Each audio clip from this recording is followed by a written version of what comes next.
ನಮಸ್ಕಾರ ಜಮೀನ್ದಾರ್ರೆ.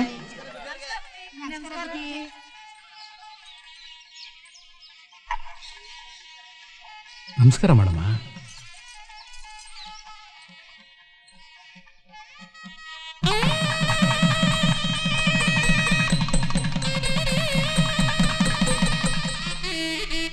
ಜಮೀನ್ದಾರ್ರೆ, ಪ್ರತಿ ವರ್ಷ ಚಿಕ್ಕಮ್ಮವ್ರ ಹುಟ್ಟಹಬ್ಬಕ್ಕೆ ತಪ್ಪದೆ ಏನಾದ್ರೂ ಒಂದು ಮಂಗಳ ಕಾರ್ಯನ ಮಾಡ್ಕೊಂಡೇ ಬರ್ತಿದ್ದೀರಿ.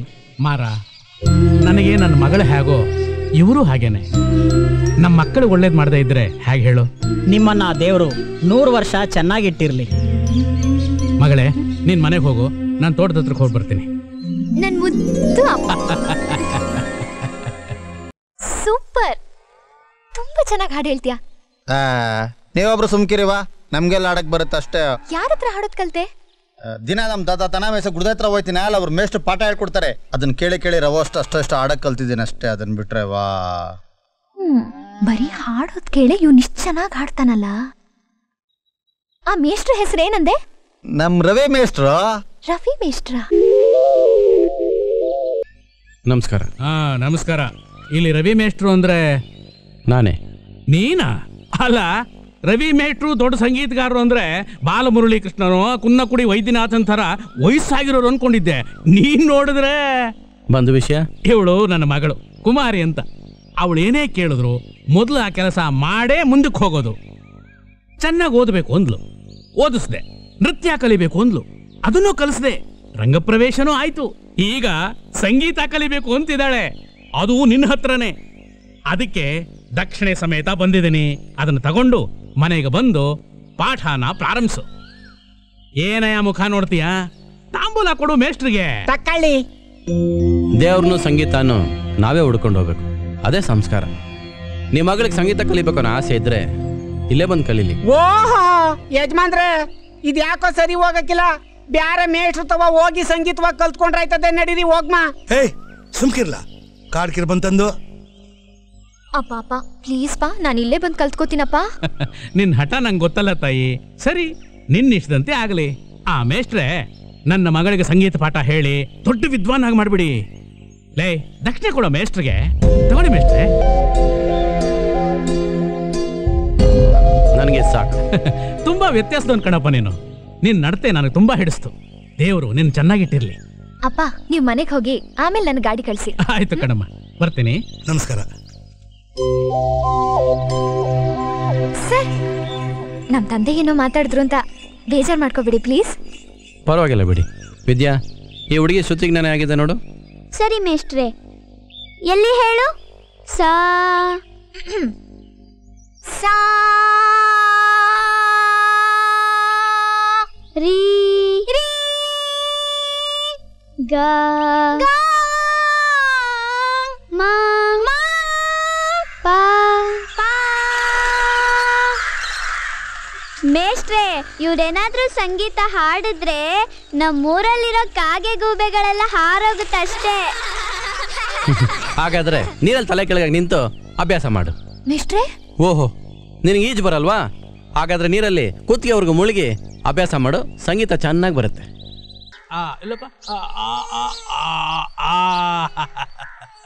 ಯಜಮಾನ್ರೆ, ಯಾರು ಏನೇ ಕೇಳಿದ್ರು ಕೈ ತುಂಬಾ ಬಾಚ್ ಬಾಚ್ ಕೊಡ್ತೀರಾ. ಇದನ್ ಮಾತ್ರ 2 ಹನಿ ಹಾಕ್ತಿದ್ದೀರಾ. ಬೆಳೆಯೋ ಮಕ್ಕಳು, ಸ್ವಲ್ಪ ಜಾಸ್ತಿ ಹಾಕಿ. ಅದು ಹಾಗಲ್ಲ ಕಣವ, ಹನಿ ಹನಿಯಾಗೆ ಹಾಕ್ಬೇಕು. ಜಾಸ್ತಿ ಹಾಕ್ಬಿಟ್ರೆ ಹೆಚ್ಚು ಕಮ್ಮಿ ಆಗ್ಬಿಡುತ್ತೆ. ಯಜಮಾನ್ರೆ, ಇದ್ ನಾವು ಒಸಿ ನನ್ನ ಬಾಯಿಗೆ ಹಾಕಿದ್ರೆ ಏನಾಯ್ತದೆ? ಸ್ವಲ್ಪ ಬಾಯಿ ಮುಚ್ಕೊಂಡು ಸುಮ್ಮನಿರ್ತೀಯಾ?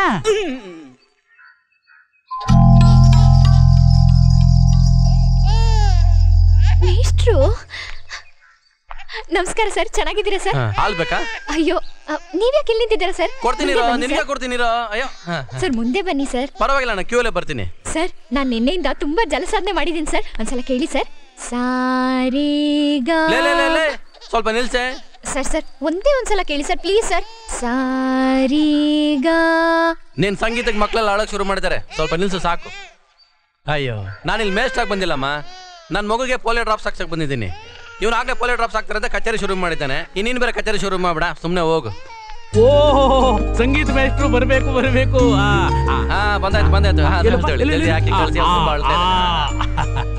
ಏನೇ ಹೇಳಿ ಮೇಷ್ಟ್ರೆ, ನೀವು ದೊಡ್ಡ ಸಂಗೀತ ವಿದ್ವಾನೆ ಅಲ್ಲ. ನನ್ನ ಮಗಳಿಗೆ 2 ದಿವಸದಲ್ಲಿ ಎಷ್ಟು ಹಾಡೋದನ್ನ ಕಲ್ಸ್ಬಿಟ್ರಿ? ಏನ್ ಕತೆ? ಏನಾಗ್ಲಿ ಸ್ವಲ್ಪ ಓವರ್ ಡೋಸೆ. ಇಲ್ಲ, ನಾನು ಹಾಕಿದ 2 ಹನಿ. ನಾನು ಹೇಳಿದ್ದು ಇದನ್ನೆಲ್ಲ, ನಿಮ್ಮ ಮಗಳ ಮೇಲೆ ಇಟ್ರೆ ಪ್ರೀತಿನ. ಬರ್ಲಾ? ಅಯ್ಯೋ, ಬಾಟ್ಲ್ ಮರ್ತು ಹೋಗಿದ್ದಾರೆ, ನಾ ಕೊಟ್ಬಿಟ್ಟು ಬರ್ತೀನಿ. ಸರಿ ಹೋಗು. ಸರ್, ಇದನ್ನ ಅಲ್ಲೇ ಮರ್ತು ಬಂದ್ಬಿಟ್ಟಿದ್ರಿ. Thank you. ಇಲ್ಲಿ ನೋಡಮ್ಮ, ಸಂಗೀತನ ಎಲ್ಲಂದ್ರಲ್ಲಿ ಆಡಬಾರ್ದು, ಅದಕ್ಕೊಂದು ಮರ್ಯಾದೆ ಇದೆ. ಸಂಗೀತನ ಶಾಸ್ತ್ರೀಯವಾಗಿ ಕಲಿಬೇಕು. ನಾಳೆ ನೀನು ನಮ್ಮ ಮನೆಗೆ ಬರ್ತೀಯಲ್ಲ, ಅಲ್ಲಿ ಸರಿಯಾಗಿ ಆಡ್ತೀಯಲ್ಲ ಅಂತ ನೋಡ್ತೀನಿ. ಹೌದು, ನಿಮ್ಮ ಮನೆ ಸೊಳ್ಳೆ ಕಟ್ಟ ಜಾಸ್ತಿನಾ? ಇಲ್ವಲ್ಲ, ಯಾಕೆ ಸರ್? ಸೊಳ್ಳೆ ಪಾರದಲ್ಲಿ ಬಟ್ಟೆ ಹೊಲ್ಸ್ಕೊಂಡಿಲ್ಲ, ಅದಕ್ಕೆ ಕೇಳಿದೆ. ತಗೋ ತಗೋ ತಗೋ, ಕುಡಿಯೋ.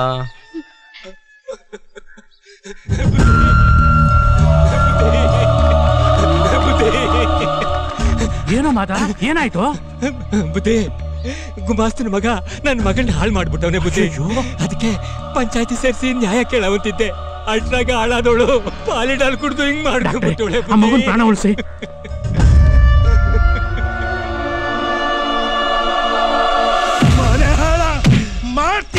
ಮಾಡ್ತೀನೋ ಸಾಯಿ ನನ್ನ ಮಗನೇ. ಹೇಳ ಮೇಲೆ ಹೇಳು ಹೇಳು. ನನ್ನ ತಲೆ ಮೇಲೆ ಚಪ್ಪಲಿ ಕಲೆ ಎಳ್ಬಿಟ್ಟಿಯಲ್ಲೋ ಪಾಪಿ. ನಮ್ಮ ವಂಶಕ್ಕೆ ಕಳಂಕ ತಂದ್ಬಿಟ್ಟಿಯಲ್ಲೋ. ಇಷ್ಟು ದಿವಸ ಕಾಪಾಡ್ಕೊಂಬಂದಿದ್ ಮಾನನ ಬೀದಿಲಿ ಹರಾಜಾಕ್ಬಿಟ್ಟಿಯಲ್ಲೋ.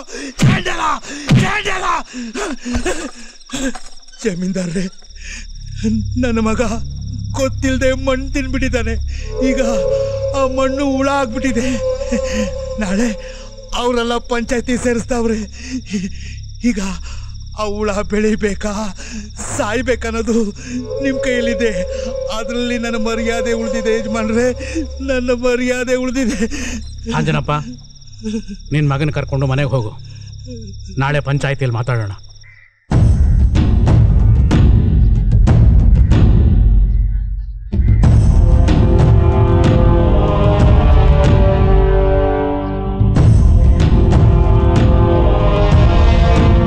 ಆಂಜನಪ್ಪ, ನನಗೆ ನಿನ್ನ ಮರ್ಯಾದೆ ಮುಖ್ಯ. ತಗೋ, ಈ ಹಣನ ಹುಡುಗಿ ಕೊಟ್ಟು ನಿನ್ನ ಗೌರವವನ್ನು ಉಳಿಸ್ಕೊ.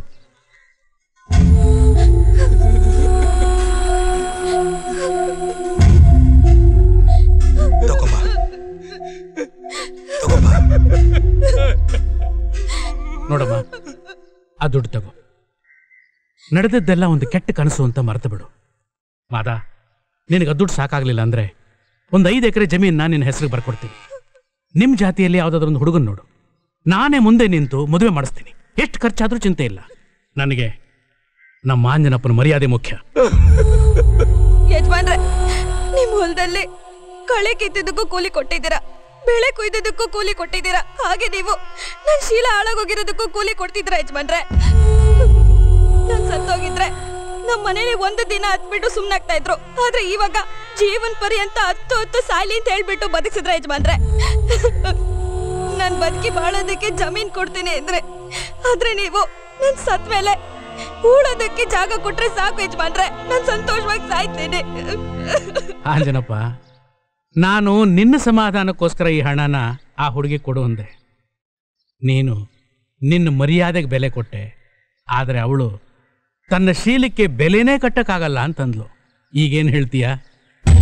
ಯಾಕೆ ಜಾತಿ ಅಡ್ಡ ಬಂದ್ಬಿಡ್ತಾ?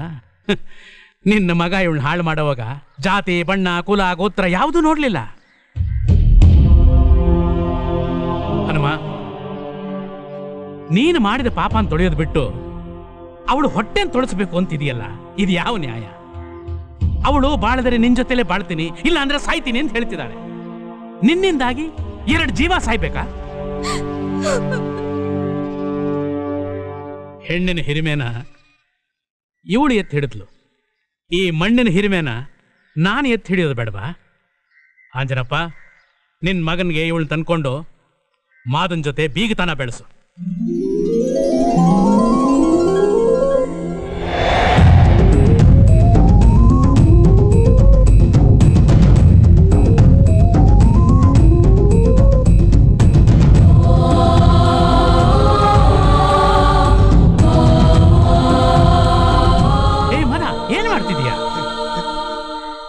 ಇವತ್ತಿನಿಂದ ನಿನ್ನ ಮಗಳು ನಮ್ಮ ಆಂಜನಪ್ಪನ ಮನೆ ಮಗಳು. ಅವಳಿಗೆ ಬೇಕಾದ ತವರು ಮನೆ ಉಡುಗೊರೆ ಜಮೀನ್ದಾರ್ ಮನೆಯಿಂದ ಬರುತ್ತೆ. ನಿನ್ನ ಮಗಳು ಜೀವನ ಪೂರ್ತಿ ಸಂತೋಷವಾಗಿರೋ ಹಾಗೆ ಹನುಮ ನೋಡ್ಕೋತಾನೆ. ಇದಕ್ಕೆ ನಾನು ಸಾಕ್ಷಿ. ಹೋಗು, ಧೈರ್ಯವಾಗಿರು.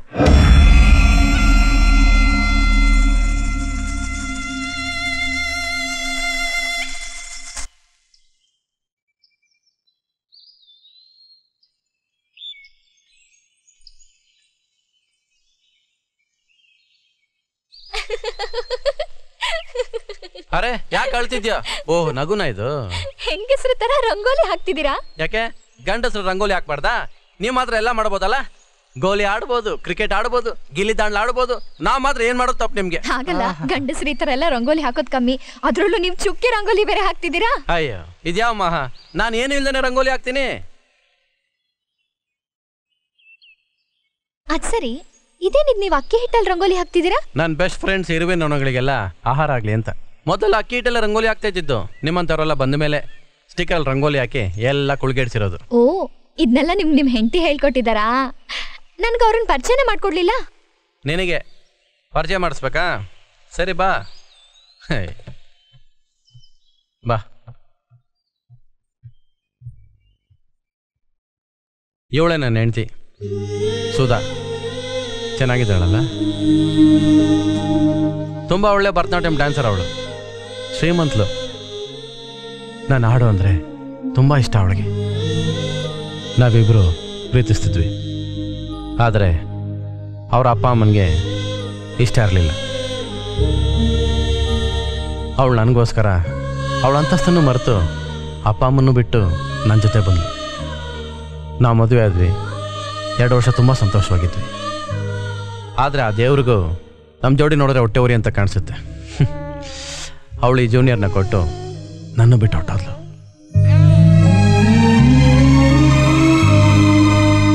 ಎಲ್ಲರೂ ಅವಳು ಸತ್ತೋಗಿದ್ದಾಳೆ ಅಂತ ಅಂದ್ಕೊಂಡಿದ್ದಾರೆ. ಆದರೆ ನನ್ನ ಪಾಲಿಗೆ ಅವಳು ಸತ್ತಿಲ್ಲ. ಈ ಮನೆ ತುಂಬ ಅವಳಿದ್ದಾಳೆ ಅಂತ ಅನಿಸನೇ ಇರುತ್ತೆ. ಈ ಗೆಜ್ಜೆ ಶಬ್ದ ಕೇಳಿದಾಗಲೆಲ್ಲ ಅವಳಿನ್ನೂ ನನ್ನ ಹಿಂದೆ ಓಡಾಡ್ತಾ ಇದ್ದಾಳೆ ಅನ್ಸುತ್ತೆ. ಇದೆಲ್ಲ ನಿಂಗೆ ಅರ್ಥ ಆಗಲ್ಲ ಬಿಡು.